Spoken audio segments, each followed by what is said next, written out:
नमस्कार मंडळी, रात्रीचे वाजलेले 11:30. मी तुम्हाला व्हिडिओ टाकला होता बघा, त्या एक माणसाने म्हणजे 5,000 रुपये नाही दिले डब्याचे.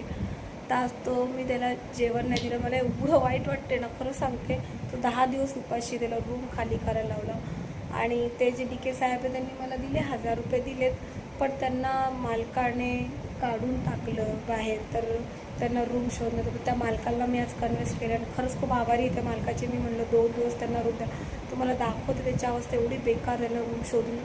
त्यांना बहीण आहे, नातेवाईक आहे. ही व्हिडिओ नक्कीच ती माझी त्यांची बहीण बघेल आणि मला काय बोलल्या ना तरी मला काय फरक नाही पडत. आज तुमचा भाऊ अशा अवस्थेत फिरतो, त्याला खाणं नाही पिणं काय उपयोगाचं. त्या बाबाला बायको नाही, आई नाही, बाप नाही, मग तुम्ही बहिणी बाळा अशा काय उपयोगाच्या. आत्ता हेचं बघितलं, मावशी लगेच त्या आल्या, लगेच मावशींना ॲडमिट केलं हॉस्पिटलमध्ये. ते मावशी त्यांना सगळं कालच त्यांनी एवढे हसून आले, आज ते ॲडमिट केलं. आता त्या मला बोलत आहेत की उद्या माझ्या भावाला फोन कर आणि तू ये लवकर. म्हणजे आज मला एवढं म्हणजे हेल्प मागायला आले ना. मी अजून जेवली नाही, 11:30. कोणाकोणाची हेल्प करू, ह्यांची हेल्प करू का त्यांची हेल्प करू. ह्या माणसाचं बघू, ह्या माणसाचे मला पैसे नाही मिळत तरी चालेल, पण प्लीज तुम्ही आहेत त्यांच्या बहिणी बाळा तर त्यांना बघायला या.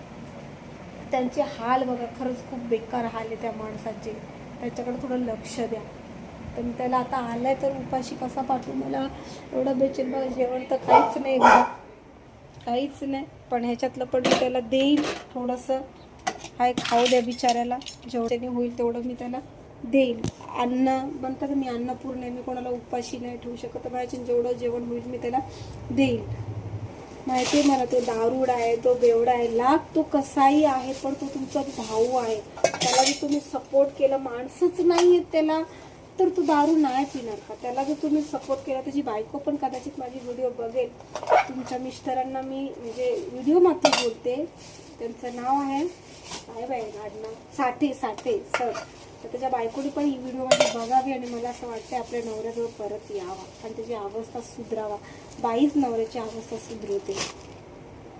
त्यांना जेवायला देते, मलाच बघत नाही म्हणून मी उपाशी राहिली तरी चालेल, पण मला कोणाचे हाल बघत नाही. खरं सांगते, हाल तो दाखवतो मला तुम्हाला.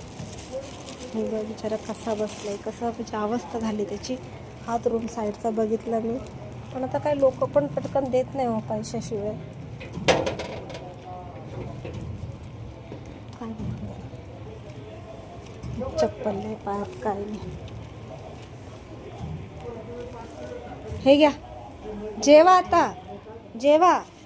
काय खाल्लं पाहिजे, ते चक्कर यायची वेळ. उपाशी राहू नका. वहिनी सकाळी डबा नाही, संध्याकाळी एक टाइम डबा द्यायचो. ऐका पैसे